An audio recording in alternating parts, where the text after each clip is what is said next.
Good morning বন্ধুরা, তোমরা সকলে কেমন আছো? আশা করছি সকলে সুস্থ আছো, ভালো আছো। তো দেখো, চলে এলাম নতুন একটা ব্লগ নিয়ে। তো আমি সুমিত্রা, ব্লগ উইথ সুমিত্রার নতুন একটা ব্লগে তোমাদেরকে সকলকে স্বাগত। দেশ বিদেশ কাছে দূরে যে যেখান থেকে আমার ব্লগ দেখছো, সবাইকে আন্তরিক ভালোবাসা ও শুভেচ্ছা রইল। তো সঙ্গে থাকো, আশা করছি ব্লগটা ভালো লাগবে। তো এই যে মেন গেটে জল দিয়ে তারপরে রান্নাঘরে চলে এলাম।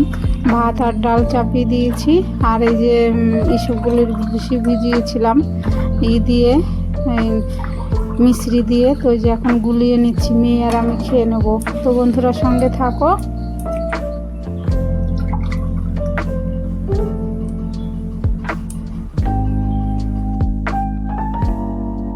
তো বন্ধুরা, এই ভিডিওটা 12 তারিখে করা ছিল। 12 তারিখে মেয়ের গানের প্রোগ্রাম ছিল। তারপরে আর আমি এডিটিং করতে পারিনি, শরীর ভালো ছিল না, পায়ে ব্যথা ছিল, অনেক সমস্যা ছিল। তারপরে আমি চলে এসেছি মালদাতে। তো এই যে মালদায় বসে ভিডিওটা এডিটিং করছি। এডিটিং করারও সব সময় নেট পাচ্ছি না, তো আর দিতেও পাচ্ছি না ভিডিও। তো তোমরা একটু ম্যানেজ করে দেখে নিও, আশা করছি ব্লগটা ভালো লাগবে। তো সজনে ডাঁটা কেটে নিলাম, চচ্চড়ি করব। আর ভাত হয়ে গেছে, ভাতটা মার ঝরিয়ে নেব।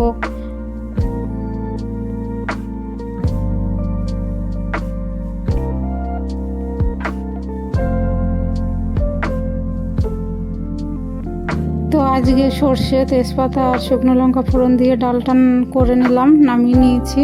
আর চা করে নিলাম বন্ধুরা, চাও খেয়ে নিয়েছি। আর তারপরে যে আলু আর সজনে ডাঁটা দিয়ে চচ্চড়ি, পোস্ত আর সর্ষে বাটা দিয়ে একটু জিরে বাটা দিলাম। আর এই যে এখন হয়ে এসছে, একটু মিষ্টি আর একটু সর্ষের তেল দিয়ে ঢেকে নামিয়ে নিয়েছি। তারপরে আবার দেখো উচ্ছে ভাজা চাপালাম। তো তোমাদের দাদা ভাইকে খেতে দিয়ে দিলাম, স্কুলে যাবে। তো এই যে সর্ষে আর পোস্ত দিয়ে সজনের ডাঁটা চচ্চড়ি, উচ্ছে ভাজা আর ডাল রান্না করলাম।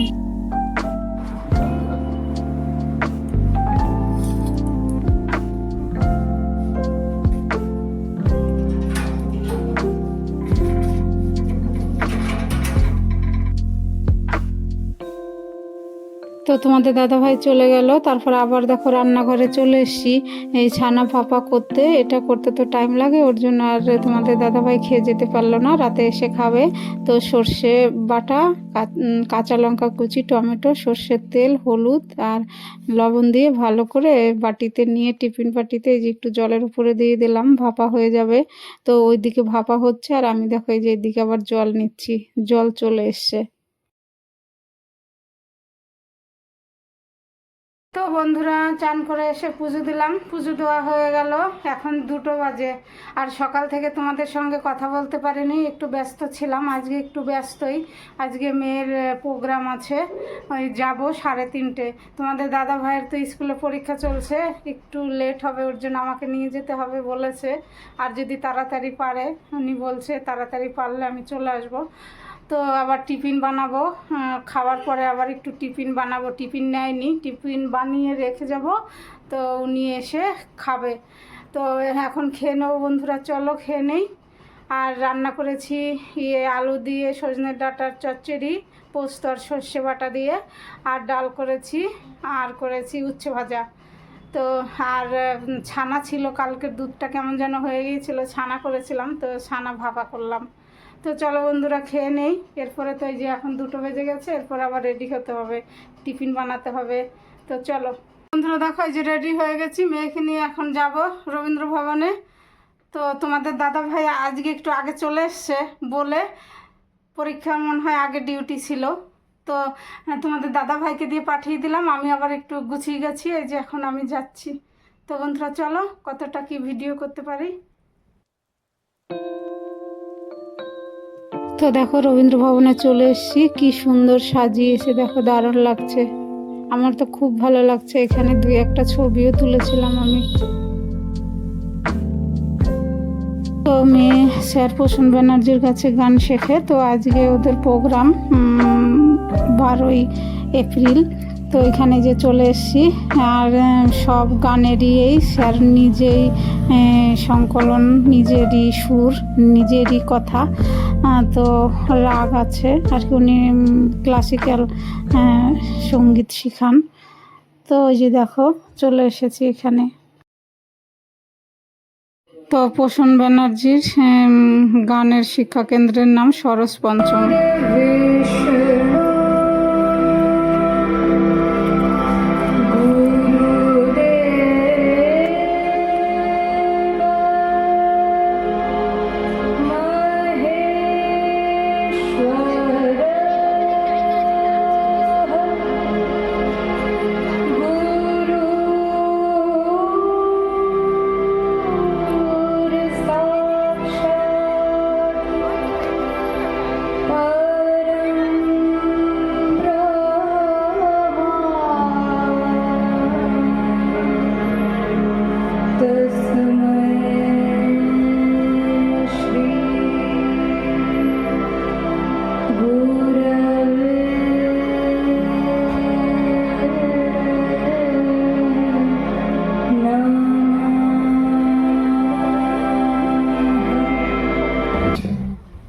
তারা জানেন যে সঙ্গীত গুরুমুখী বিদ্যা এবং গুরুর বন্দনা ছাড়া কখনোই সিদ্ধি লাভ বা এই সাধনায় এগিয়ে যাওয়া সম্ভব নয়। শরৎ পঞ্চমের এই প্রথম নিবেদন গুরু বন্দনা, এরপরে পরপর আমরা আরো এগিয়ে যাব, কিন্তু তার আগে আমাদের প্রদীপ প্রজ্বলনের পর্ব, সেই পর্বে আমরা থাকবো কিছুক্ষণ। আমাদের রানীগঞ্জের মাননীয় বিধায়ক, আমাদের সর্বপ্রকার সাংস্কৃতিক উদ্যোগে আমাদের অভিভাবক এবং আমাদের অত্যন্ত কাছের মানুষ, আমি তাকেও বিনম্র অনুরোধ করব মঞ্চে আসার জন্য। রয়েছেন শুধু আমাদের শহর নয়, আমাদের এই রাজ্যের অন্যতম উল্লেখযোগ্য নাট্য ব্যক্তিত্ব শ্রী স্বপন বিশ্বাস, আমি তাকে অনুরোধ করছি মঞ্চে আসার জন্য। এবং আমাদের এই শহরের, আমাদের সরোজ পঞ্চমের অভিভাবক, আমাদের শহরের খুব প্রিয় মানুষ ডক্টর জ্যোতিপ্রকাশ সিনহা মহাশয়, আমি তাকেও অনুরোধ করবো মঞ্চে আসার জন্য। আমাদের প্রদীপ প্রজ্বলনের পর্বে এই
ব্যক্তিত্ব আজকে এই মঞ্চে রয়েছেন, যাদের আমরা ধ্রুবতারা সম্মানে সম্মানিত করে আমরা নিজেরা গর্বিত, নিজেরা গর্ব অনুভব করব। ধ্রুবতারা সম্মান এই বিষয়টিকে আমি প্রসূনকে অনুরোধ করবো একটু মঞ্চে আসার জন্য। প্রসূন আমাদের পক্ষ থেকে ধ্রুবতারা সম্মান, যেটি আমরা আজকে এই দুই স্বনামধন্য ব্যক্তিত্বকে আজকে এই মঞ্চে ধ্রুবতারা সম্মানে সম্মানিত করব। আজকে যারা সঙ্গীত চর্চার মধ্যে রয়েছেন, তাদের সম্মুখে যাদের আদর্শ শিল্পী হিসেবে মনে করেছেন, যাদের অনুসরণ করেছেন, তাদের মধ্যে অন্যতম উল্লেখযোগ্য সর্বরিদি আজকে এই মঞ্চে আমরা তাকে সম্মানিত করতে পেরে আমরা নিজেরা গর্ব অনুভব করছি, সবাই বক্তব্য করতে পেরে।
তো বন্ধুরা, প্রোগ্রাম তো শেষ, আর স্যার প্রত্যেক ক্ষুদে শিল্পীদেরকে ট্রফি দেবে।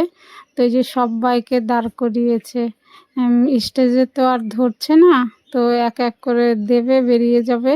তো বন্ধুরা, আমার ব্লগটা আজকে এখানেই শেষ করছি। তোমরা ভালো থেকো, সুস্থ থেকো, আর আমার পাশে থেকো। তো দেখা হবে নতুন একটা ব্লগে।